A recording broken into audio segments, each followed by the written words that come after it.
नमस्कार। अगर Indian air force में शामिल होकर देश की सेवा करने का सपना है तो ये जानकारी बहुत काम की हो सकती है। आज हम बात करेंगे अग्निवीर वायु नॉन कॉम्बैटेंट भर्ती 02-2026 की। मतलब हर वो छोटी बड़ी बात जो सपने को हकीकत में बदलने का पहला कदम बन सकती है।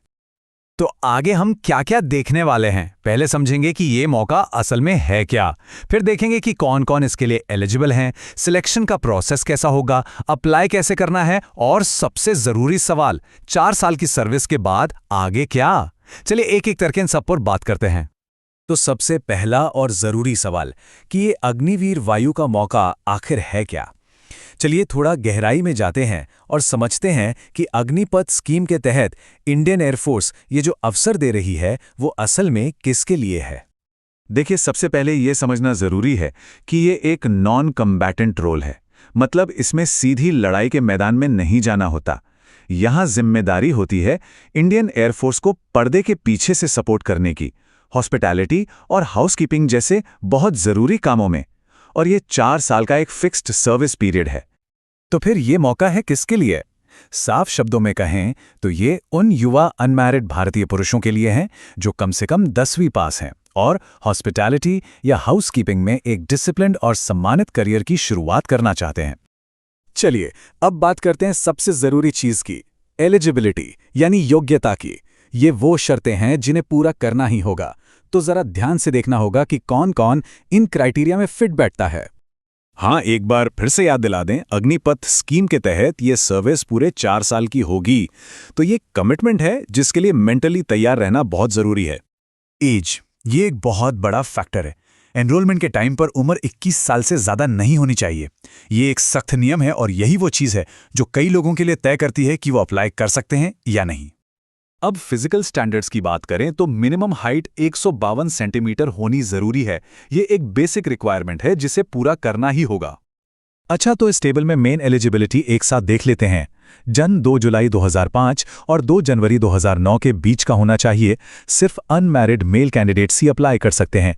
एजुकेशन कम से कम 10वीं पास और जाहिर है इंडियन सिटीजन होना जरूरी है। ये 4 मेन पिलर्स हैं।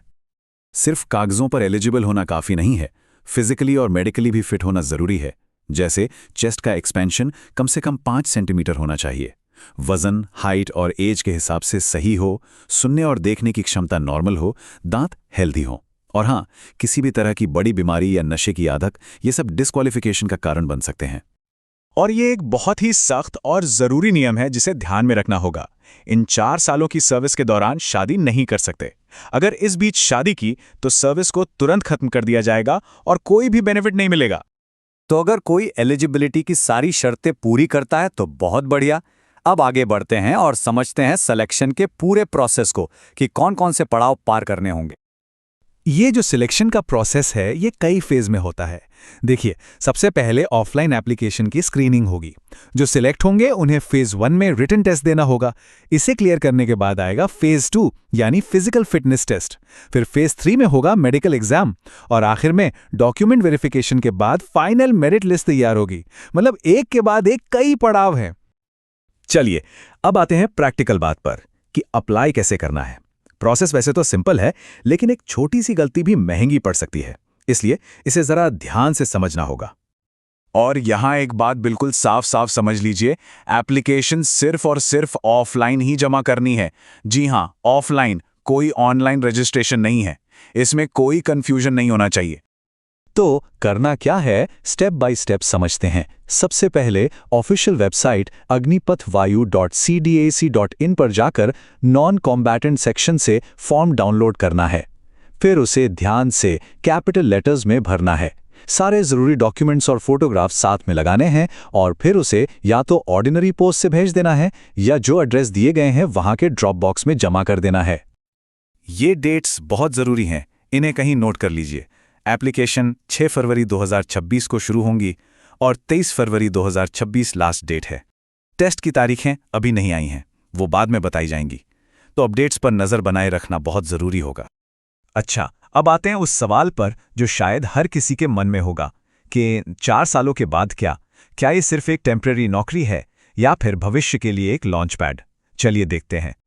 तो सवाल ये है कि जब ये 4 साल का मिशन पूरा हो जाएगा तो उसके बाद क्या होगा? ये समझना बहुत जरूरी है कि ये सिर्फ 4 साल की सर्विस नहीं है, बल्कि ये भविष्य के करियर के लिए एक मजबूत फाउंडेशन रखने का मौका भी है। कैसे? चलिए देखते हैं। तो 4 साल की सर्विस पूरी करने पर क्या-क्या मिलता है? सबसे पहले तो एक सेवा निधि एग्जिट पैकेज मिलेगा, साथ में एक ऑफिशियल स्किल सर्टिफिकेट भी होगा। और सबसे बड़ा मौका, जो 25% बेस्ट परफॉर्मर्स होंगे उन्हें इंडियन एयरफोर्स के परमानेंट कैडर में शामिल होने का मौका मिल सकता है। इसके अलावा दूसरी जॉब्स और कोर्सेज में भी प्राथमिकता दी जाएगी। तो आखिर में सवाल यही उठता है कि क्या ये सिर्फ एक नौकरी है या एक नई यात्रा की शुरुआत?